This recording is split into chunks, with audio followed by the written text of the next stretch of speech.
Honlap optimalizálási alapok. Sokak számára már lehet, hogy ez a szó is eléggé nehéznek vagy idegennek tűnik, de mit is jelent az, hogy optimalizálni valamit? Optimális helyzet az, hogyha valami nagyon kedvezően alakul. Mikor alakul kedvezően egy honlap számára a helyzet? Akkor, hogyha például arra a keresőszóra, amire szeretnénk, első helyen jelenik meg mondjuk a leggyakoribb keresőben, a Google-ben. Tehát, ha optimalizálni akarunk egy honlapot, az azt jelenti, hogy a találati listában az első helyre kerüljön. Természetesen nem fizetett hirdetésként, hanem csak úgy, hogyha valaki beírja a kereső szót, ez az oldal jön előre.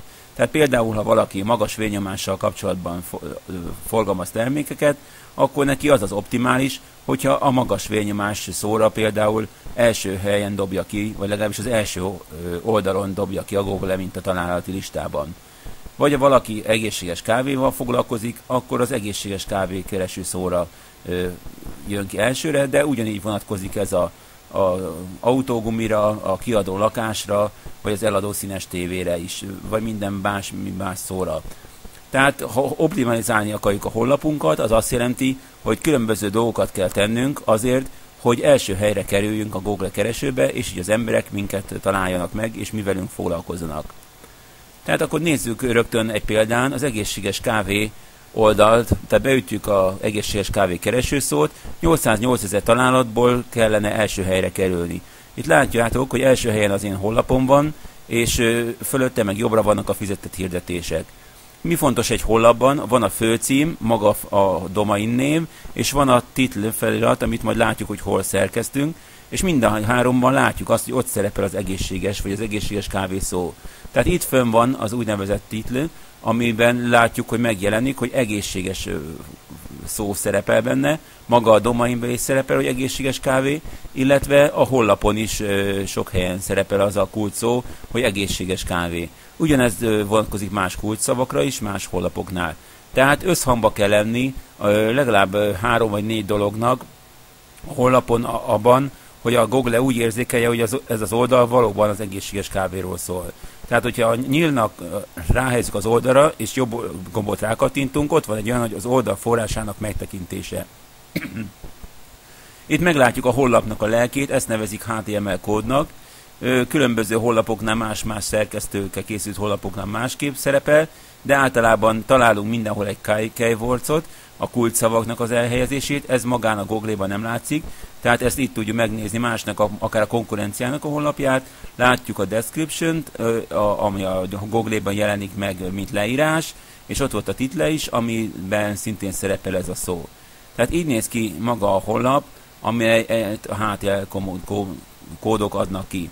Itt látjuk, következő fontos szempont, hogy a képeinknek is a elnevezése nagyon fontos, hogy ne számokkal legyen, vagy mindenféle kódokkal, hanem magának a képnek is a neve a termékkel kapcsolatos legyen. Tehát például a Macca Vita kávéről szóló képnek az a legyen a neve, hogy Macca Vita kávé, mert különben, tehát ez is az optimalizálást segíti.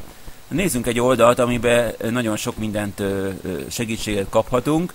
Ez a SEO Tools oldal. Ide legalul az oldalnak az aljára elmentek, ott van egy olyan, hogy bejelentkezés vagy regisztráció. Ott be kell regisztrálni, mert különben csak az első 3 funkciót biztosítja az oldal ingyenesen, de ha beregisztráltál, onnantól kezdve az összes funkciót tudod használni. Itt például ellenőrizheted az oldalnak a relevanciáját, tehát mint látjuk, az én oldalam nem véletlenül van az első helyek között, mert 98%-os, illetve 100%-os a relevanciája, ami azt jelenti, hogy az oldalban, amit mutattam, ez a 4 dolog nagyon jó összhangban van egymással, tehát mind a kulcsszó, mind a domain összhangban van. Megnézhetjük a PageRank értékét is, ez is nagyon fontos szám, ez még egy fiatal oldal viszonylag, tehát a 2-es PageRankja van, ami még annyira jónak nem nevezhető, de majd föl fog ez is menni. Megnézhetjük, hogy például erre a kulcsszóra hanyadik helyen áll a honlapunk. Mivel én mondtam, hogy első helyen van, de ez egy kicsit becsapos dolog, mert a Google Chrome, meg egyáltalán a Google az egy idő után emberbarát próbál lenni, és kicsit előbbre viszi a honlapunkat, mint hogyha ott lenne az első helyen. De itt is látjuk, hogy a valóságban, legalábbis ebben az állapotban a 11. helyen van az egészséges kávé szóra az oldalam. Ez például a Firefox böngészőben valóban 11. helyen van.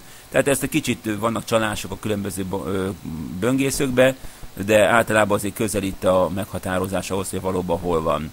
Itt megnézhetjük, ha arra rákattintottuk, hogy például, hogy hol vannak a linkjei fölhelyezve az oldalnak, és így a viszont linkeket tudjuk ellenőrizni. Ez azért jó, mert nem csak a saját oldalunkat tudjuk ide beütni, hanem a konkurenciáját is, és ezért láthatjuk rögtön, hogy a konkurencia hova helyez föl linkeket, és mi is követhetjük.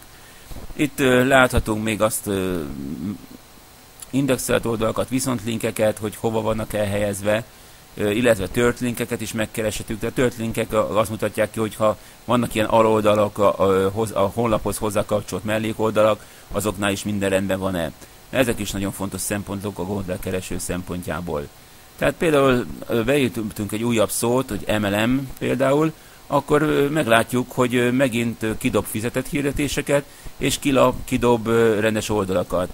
Például itt van az MLM T-lap, ez is az én oldalam. Ez is egy segítség, hogyha az embernek nincsen saját oldala, akkor ingyenesen szerkeszthet ilyen lap.hu vagy tlap.hu oldalakat, illetve itt legalul is már az első oldalon ott volt a plusz pénzforrás honlapom, ahol szintén látszott, hogy a kulcsszavak ott voltak a címben, és erről szól az oldal. Tehát tulajdonképpen ennyiből áll a honlapoptimalizálás röviden, ha nem volt elég érthető, hallgass meg többször egymás után, de még lesznek erről videók. Köszönöm, hogy meghallgattatok.